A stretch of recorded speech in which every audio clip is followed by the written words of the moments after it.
दोस्तों, अमेरिका का नाम सुनते ही हमारे दिमाग में आता है दुनिया का सबसे शक्तिशाली देश। पर एक टाइम पर इस शक्तिशाली अमेरिका को एक छोटे से देश ने धूल चटा दी। अमेरिका को अपने 58,000 सैनिकों को खोना पड़ा और उस छोटे से देश का नाम है वियतनाम, जिसे हराने के लिए अमेरिका ने अपने 5 लाख से ज्यादा सैनिकों को तैनात कर दिया था और वियतनाम पर लगभग 26 करोड़ से भी अधिक बम फेंके थे। फिर भी छोटे से देश वियतनाम ने अमेरिका को धूल चटा दी। इस लड़ाई को हम वियतनाम वॉर के नाम से जानते हैं और इस पूरी स्टोरी को समझने के लिए आपको वीडियो को लास्ट तक देखना होगा। पर उससे पहले आप वीडियो को लाइक करके चैनल को सब्सक्राइब कर लेना ताकि मेरा भी मकसद पूरा हो जाए। बात है 19वीं सदी की, जब वियतनाम पर फ्रांस का कब्जा था। सेकेंड वर्ल्ड वॉर के टाइम जापान ने भी वियतनाम पर हमला कर दिया। अब इस सिचुएशन में वियतनाम को एक साथ 2 देशों से लड़ना था। एक तरफ उसे जापान की सेना से लड़ना था तो दूसरी तरफ उसे फ्रांस के कॉलोनियल शासन को उखाड़ फेंकना था। दोनों कामों को एक साथ अंजाम देने के लिए हो ची मिन्ह ने वियतनाम की आजादी के लिए एक लीग की स्थापना की। हो ची मिन्ह वियतनाम के एक राजनेता थे जो चीनी और सोवियत साम्यवाद से काफी प्रभावित थे।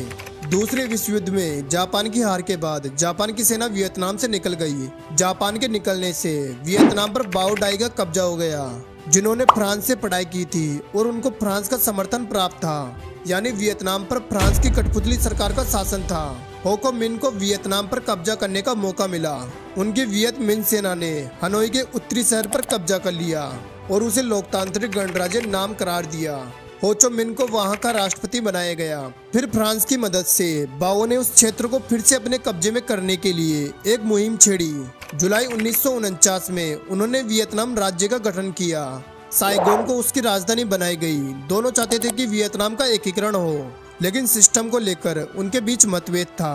हो ची मिन्ह और उनके समर्थक चाहते थे कि उनके देश का अन्य कम्युनिस्ट देशों के मॉडल पर विकास किया जाए। वही बाओ और अन्य लोगों की चाहत थी कि वियतनाम पश्चिमी देशों का मॉडल अपनाए।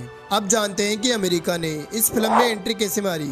वियतनाम युद्ध में अमेरिका की सक्रिय भागीदारी 1954 में शुरू हुई। हो की समाजवादी सेना का उत्तरी वियतनाम पर कब्जा होने के बाद उत्तरी और दक्षिणी भाग की सेनाओं के बीच युद्ध शुरू हो गया। मई 1954 में उनके बीच निर्णायक युद्ध हुआ। उसमें वियत मिन्ह की सेना जीत गई। इस युद्ध में फ्रांस के हार के साथ ही वियतनाम में फ्रांस के कॉलोनियल शासन का भी अंत हुआ। जुलाई 1954 में जिनेवा कॉन्फ्रेंस में एक संधि हुई जिसमें वियतनाम को 2 भागों में बांट दिया गया। हो के कब्जे में उत्तरी वियतनाम रहा, जबकि बाओ के कब्जे में दक्षिणी वियतनाम आया। इस संधि में एक शर्त थी कि देश का फिर से एकीकरण के लिए 1956 में चुनाव होगा। 1954 में 9 दिन डीएम नाम के एक राजनीतिज्ञ ने बाओ का तख्ता पलट कर दिया। वह वियतनाम गणराज्य की सरकार के राष्ट्रपति बन गए। उस दौरान जीवियन को दक्षिणी वियतनाम के नाम से जाना जाता था। इसी बीच दुनिया भर में शीत युद्ध जोर पकड़ने लगा था। अमेरिका ने शीत युद्ध को मद्देनजर रखते हुए सोवियत संघ के सहयोगियों के खिलाफ अपनी पॉलिसी को काफी सख्त कर दिया था। 1955 में अमेरिकी राष्ट्रपति डेविड डी आइजनहावर ने डीएम और दक्षिणी वियतनाम को स्ट्रांगली सहायता करने की कसम खाई। दक्षिणी वियतनाम की सरकार को अमेरिकी सेना और CIA ने हथियार मुहैया कराए। दक्षिणी वियतनाम की सेना को भी ट्रेनिंग दी गई। फिर अमेरिका ने वहां अपने सैनिक भेज दिए। इसके बाद डीएम की सेना ने दक्षिणी वियतनाम में वियत मिन्ह के सपोर्टर्स पर शिकंजा कसना शुरू किया। करीब 1 लाख लोगों को गिरफ्तार कर लिया गया। उनमें से कईयों को टॉर्चर किया गया और उन्हें कई सजाएं दी गई। 1957 के बाद वियत कोंग और डीएम के अन्य विरोधियों ने सरकारी अधिकारियों और अन्य टारगेटों को निशाना बनाना शुरू कर दिया। 1959 तक दक्षिणी वियतनाम की सेना के साथ उनकी शस्त्रीय लड़ाई शुरू हो गई। दिसंबर 1960 में डीएम के अपोजिशन ने उनके दमनकारी शासन का विरोध करने के लिए राष्ट्रीय मुक्त मोर्चा NLF का गठन किया। उसमें डीएम के विरोधी कम्युनिस्ट और गैर कम्युनिस्ट दोनों शामिल थे। NLF ने खुद को स्वायत्त घोषित किया, लेकिन वॉशिंगटन को लगता था कि NLF उत्तरी वियतनाम की कठपुतली है। वॉशिंगटन ने इसके लिए दक्षिणी वियतनाम का सर्वे कराया। रिपोर्ट में वियत कोंग के खतरे से निपटने के लिए डीएम को सैन्य, आर्थिक और तकनीकी सहायता देने का सुझाव दिया गया।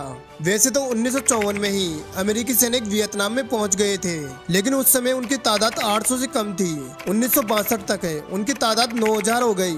फिर समय आया अगस्त 1964 का। अमेरिका के 2 जहाजों पर टोकिंग की खाड़ी में हमला हुआ।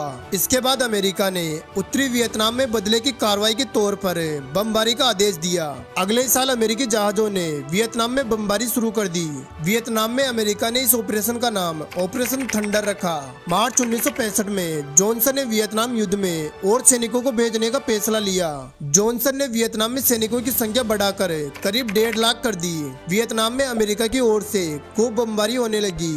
दूसरे विश्व युद्ध के दौरान जापान में जितने बम गिराए गए थे उससे 4 गुना ज्यादा वियतनाम में गिराए गए। अब जैसा मैंने पहले बताया, जिनेवा संधि के समय अमेरिका ने वियतनाम में 1956 में चुनाव का वादा किया था, लेकिन बाद में अमेरिका उससे मुकर गया, जिससे जॉनसन की दुनिया भर में निंदा हुई। उधर चीन और सोवियत संघ ने उत्तरी वियतनाम की मदद और बढ़ा दी। वियतनाम के लोग अपनी सरकार के साथ खड़े थे। वे देश के लिए मरने मारने को तैयार थे। वियतनाम की सेना के साथ मिलकर वहां के नागरिक भी अमेरिकी सैनिकों को चुन चुन कर मार रहे थे। साल 1968 तक अमेरिकी सैनिकों का हौसला भी जवाब दे चुका था। वे जीत की उम्मीद छोड़ चुके थे। वे किसी तरह अपनी जान बचाने को जुट गए थे। अमेरिका ने उत्तरी वियतनाम के साथ बातचीत शुरू की, लेकिन 1972 तक वह किसी नतीजे पर नहीं पहुंचे। कम्युनिस्टों ने एक बार फिर जोरदार हमला किया। फिर अमेरिका ने मई और जून 1972 में उत्तरी वियतनाम में खूब बमबारी की। फिर उत्तरी वियतनाम ने भी जवाबी तौर पर खूब बमबारी की। अमेरिका ने भले ही खूब बमबारी की, लेकिन जमीनी स्तर पर उनके सैनिकों का हौसला टूट चुका था। बड़ी संख्या में सैनिकों के मारे जाने से अमेरिका पर अपने सैनिकों को वापस बुलाने का दबाव था। फिर आखिरकार जनवरी 1973 में अमेरिका और उत्तरी वियतनाम के बीच एक शांति संधि हुई। इस संधि के साथ ही अमेरिका और वियतनाम के बीच युद्ध का अंत हो गया, लेकिन उत्तरी और दक्षिणी वियतनाम के बीच लड़ाई जारी रही। 30 अप्रैल 1975 को डीआरवी सेना ने साइगोन पर कब्जा कर लिया और उसका नाम हो ची मिन्ह शहर कर दिया। 1976 में डीआरवी ने वियतनाम का एकीकरण किया और उसका नाम समाजवादी गणराज्य वियतनाम हो गया। अब इस युद्ध में अमेरिका और वियतनाम दोनों पक्षों को भारी नुकसान उठाना पड़ा। वियतनाम के करीब 20 लाख लोगों के मारे जाने और 30 लाख के करीब लोगों के घायल होने का अनुमान है और करीब 1.2 करोड़ लोगों ने दूसरे देशों में शरण लिया।